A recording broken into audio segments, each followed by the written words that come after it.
যখন আমি বিভিন্ন এলাকা গণসংযোগ করতে গিয়েছি, পথসভা করেছি, তখন বিভিন্ন দাবি দেওয়ার নহর বইয়ে গেছে সমস্ত এলাকায়।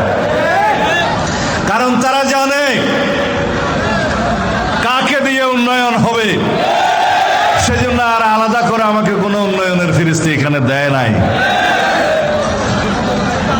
কিন্তু আমি কিছু কথা বলতে চাই, যা আপনারা সবাইকে জানিয়ে দিবেন। ইনশাআল্লাহ আগামী 12 তারিখ সুষ্ঠুভাবে নির্বাচন সম্পন্ন হবে।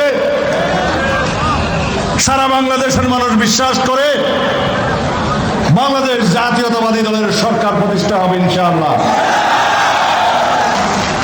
13 তারিখ থেকে এই দেশের উন্নয়ন শুরু হবে ইনশাআল্লাহ। সুশাসন প্রতিষ্ঠা হবে।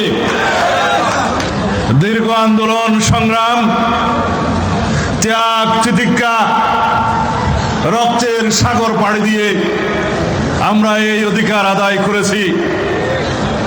এই অধিকার প্রয়োগের মধ্য দিয়ে বাংলাদেশের ইতিহাসের বাঁক পরিবর্তন হবে। এদেশের জনগণের ভাগ্য নির্ধারণ হবে। সেই নির্বাচন আগামী 12 ফেব্রুয়ারির নির্বাচন। বাংলাদেশের মূল ভিত্তি স্বাধীনতার ইতিহাসকে নিয়ে আজকে টানাহেঁচড়া শুরু হয়েছে। বাংলাদেশ জাতীয়তাবাদী দল স্বাধীনতার পক্ষের দল, মুক্তিযুদ্ধের পক্ষের দল, স্বাধীনতার ঘোষকের দল। বীরত্বের সঙ্গে লড়াই সংগ্রাম করতে করতে এদেশে বারবার স্বাধীনতাকে রক্ষা করার দল, গণতন্ত্রকে সুপ্রতিষ্ঠিত করার, পুনরুদ্ধার করার দল। এই আমাদের স্বাধীনতার ইতিহাস, গণতান্ত্রিক সংগ্রামের ইতিহাস। শহীদ রাষ্ট্রপতি জিয়াউর রহমান এদেশের স্বাধীনতা ঘোষণা দিয়ে, স্বাধীনতার জন্য যুদ্ধ করে, স্বাধীনতা অর্জন করে ব্যারাকে ফিরে গিয়েছিলেন। 1975 সালে স্বাধীনতা রক্ষিত হলে এদেশের সিপাহী জনতা তার নেতৃত্বে এই দেশের স্বাধীনতাকে আবার রক্ষা করেছেন। পরাধীনতার কবল থেকে বাংলাদেশ রক্ষা পেল।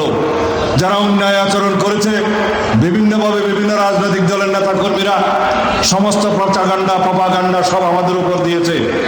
আমি শুধু এই হুঁশিয়ার বাণী উচ্চারণ করতে চাই, যারা বিগত 1-1.5 বছরে আমাদের দলের ব্যানারেও নেতা কর্মীদের পরিচয়ে জনগণের উপরে যদি কোনো রকমের অন্যায় আচরণ করে থাকেন, 13 তারিখ থেকে তাদের বিচার শুরু হবে ইনশাআল্লাহ। বাংলাদেশের মূল ভিত্তি স্বাধীনতার ইতিহাসকে নিয়ে আজকে টানাহেঁচড়া শুরু হয়েছে। কারা বলছে? যারা এই দেশের স্বাধীনতাতে বিশ্বাস করেনি, যারা মুক্তিযুদ্ধের বিরোধিতা করেছে, মুক্তিযোদ্ধাদের হত্যা করেছে, আমার মা বোনদেরকে পাক হানাদার বাহিনীর কাছে তুলে দিয়েছে, তারা আজকে মুক্তিযুদ্ধের ইতিহাস বলে, বিকৃত ইতিহাস বলে, স্বাধীনতার ঘোষককে নিয়ে কথা বলে, একজন মুক্তিযোদ্ধাকে ভাড়া নিয়ে তারা বলে তাদেরও একজন মুক্তিযোদ্ধা আছে। আমাদের দুর্ভাগ্য, এই জাতির দুর্ভাগ্য, এদেশের মুক্তিযোদ্ধাদের দুর্ভাগ্য। আমরা স্বাধীনতা বিরোধীদের মুখে মুক্তিযোদ্ধাদের বয়ান শুনছি, মুক্তিযুদ্ধের কাহিনী শুনছি। শহীদ রাষ্ট্রপতি জিয়াউর রহমানের হাত ধরে এদেশের উন্নয়ন শুরু হয়েছে। সেই উন্নয়ন, অগ্রগতি, সমৃদ্ধি অব্যাহত রেখেছিলেন দেশনেত্রী বেগম খালেদা জিয়া। শহীদ জিয়ার পরে, শাহাদাত বরণের পরে এদেশে সামরিক স্বৈরাচারের উৎপত্তি হলে দীর্ঘ 9 বছর গণতান্ত্রিক সংগ্রাম করে আমার নেত্রী আপসহীন দেশনেত্রী খেতাব নিয়ে গণতন্ত্রকে অবমুক্ত করলেন। 1991 সালের সরকারে এদেশে সংসদীয় পদ্ধতির সরকার ব্যবস্থা চালু হলো। 1996 সালে আমরা দেশনেত্রী বেগম খালেদা জিয়ার নেতৃত্বে তত্ত্বাবধায়ক সরকার পদ্ধতি চালু করলাম। এদেশের মানুষের ভোটাধিকার নিশ্চিত করার জন্য, গণতান্ত্রিক অধিকার নিশ্চিত করার জন্য। তিনি নারী শিক্ষার অগ্রগতির জন্য এদেশের মেয়েদের অবৈতনিক শিক্ষা এবং বৃত্তি প্রদান শুরু করলেন। নারীর অগ্রগতি হলো, নারীদের অগ্রগতি আজকে লক্ষণীয়। তারা প্রতিষ্ঠিত হলো রাষ্ট্রের এবং সমাজের বিভিন্ন ক্ষেত্রে। বিএনপির ইতিহাস স্বাধীনতার ইতিহাস, বিএনপির ইতিহাস গণতন্ত্র প্রবর্তনের ইতিহাস, বিএনপির ইতিহাস বারে বারে গণতন্ত্র পুনরুদ্ধার করার ইতিহাস, বিএনপির ইতিহাস এই দেশের মানুষের অর্থনৈতিক উন্নয়ন করার ইতিহাস। আমার জন্মই হয়েছে এই দেশের উন্নয়নের জন্য, সুশাসন প্রতিষ্ঠার জন্য। আমার জন্ম হয়েছে এই দেশের উন্নয়ন এবং সুশাসন প্রতিষ্ঠার জন্য।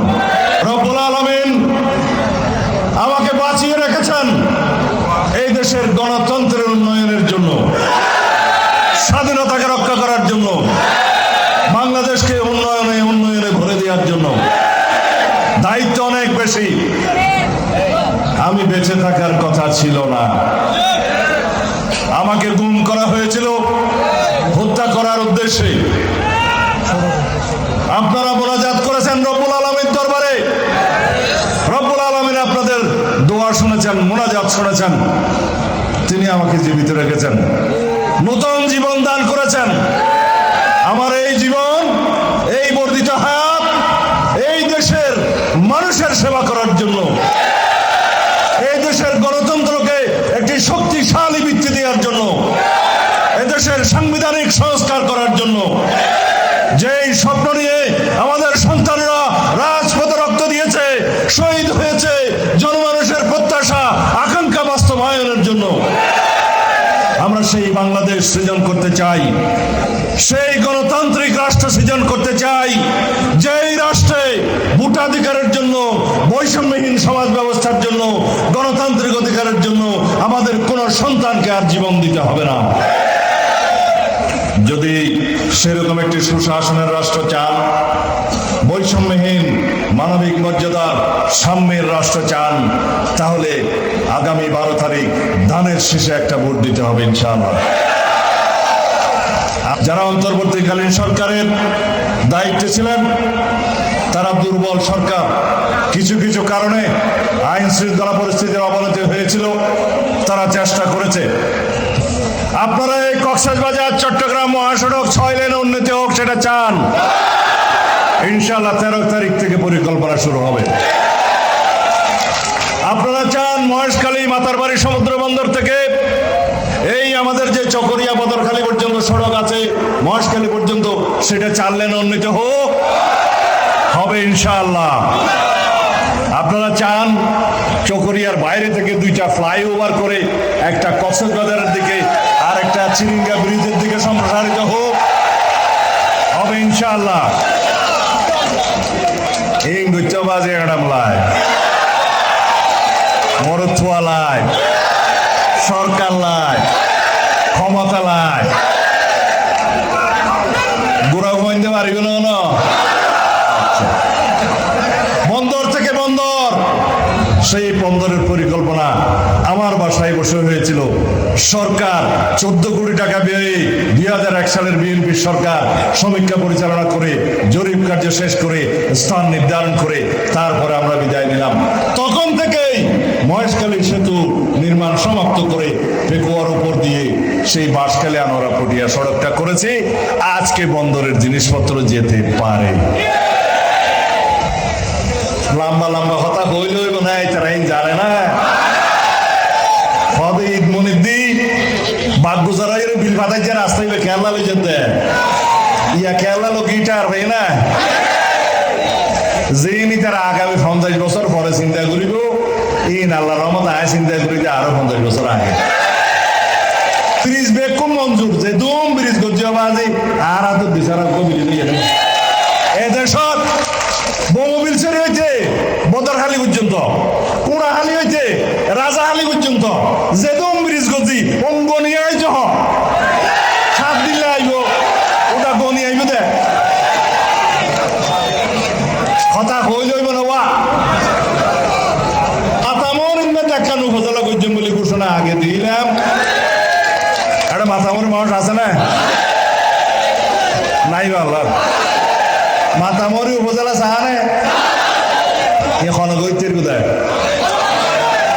না ঠিক কেমিকা সূর্য তিয়াই যা গুলি হিতারা পারে ইজারার কথায় সূর্য তিয়াই তা কেন না জানি তবে উপজেলা করিতে উপজেলা হয়েছে ইনশাআল্লাহ